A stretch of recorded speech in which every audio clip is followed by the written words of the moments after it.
Hello, welcome back. My name is Natalie, and I am a member of the Church of Jesus Christ of Latter-day Saints. This is a continuation of the series I've been going over, which is over the 13 Articles of Faith, 13 main beliefs of our church in the Church of Jesus Christ of Latter-day Saints. So we're almost getting to the end. This is the second to last one that I will do for this, and then we'll move on to other topics. All right, so in this video, we will be going over Article of Faith number 12, which states, "We believe in being subject to kings, presidents, rulers, and magistrates, in obeying, honoring, and sustaining the law." That may seem pretty straightforward, and it is. But of course, I'm going to expound on that. Essentially, we believe that wherever we may live, we should abide by the laws of the land that are given by presidents, rulers, magistrates, kings, so on and so forth.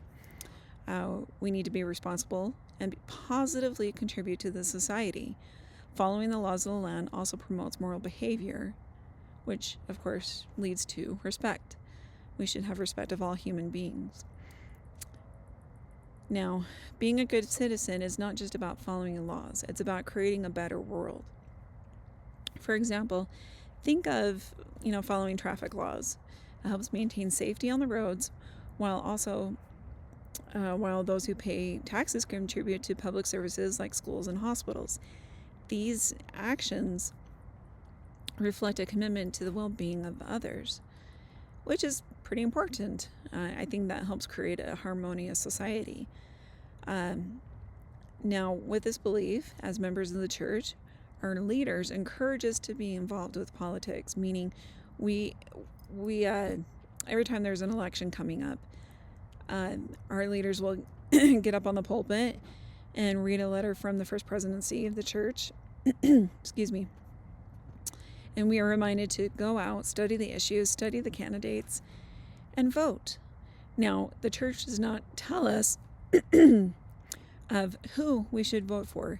They may encourage us to let us know of a certain policy that we should be more invested in, because, as citizens of this country or in any country, we should have a say in what happens, and we should be involved in things that we may believe that to be part of Satan's plan.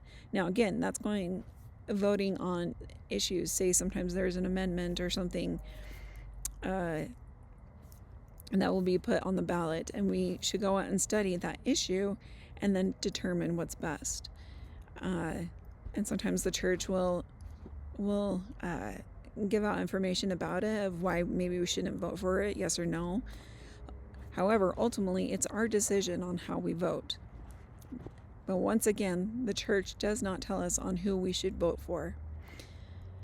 We should also not just be involved in understanding the issues and the candidates.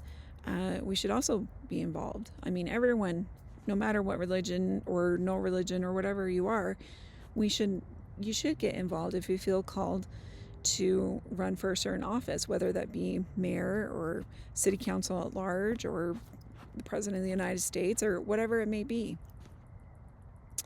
And so, even within the church, some people tend to believe that our church is all Republican. We vote Republican, and that is certainly not true. You might run into maybe many members are part of the Republican Party, but there are certainly a ton of members of the church who are part of the Democratic Party here in the United States. Now, that's the United States. We have members all throughout the world that don't really have a Republican Party or a Democratic Party. They might call it liberal, conservative, or whatever it may be. But like here in the United States, one member of our church that is famously known as Mitt Romney, he ran for president in 2012 against Barack Obama, and he ran under the Republican ticket. And then there was a U.S. Senator, Harry Reid, who ran as a Democrat on the Democrat ticket from the state of Nevada.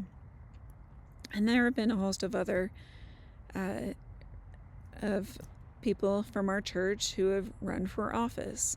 Now, it's important to say that the church does not tell what these candidates, if they were to get into office, of how they should run the office.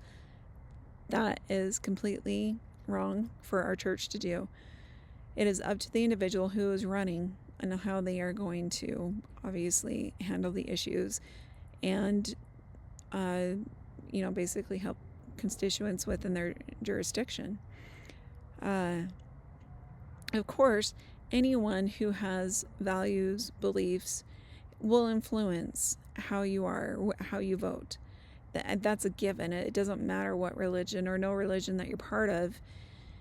What your belief system is sometimes will dictate how you act as a person in a political office.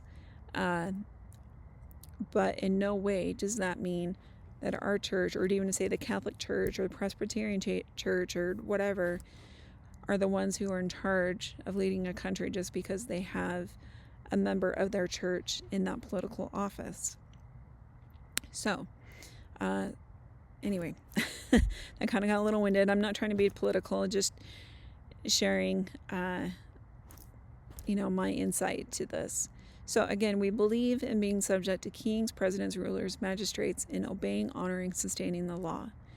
And of course, there are laws and such out there that we may not agree with.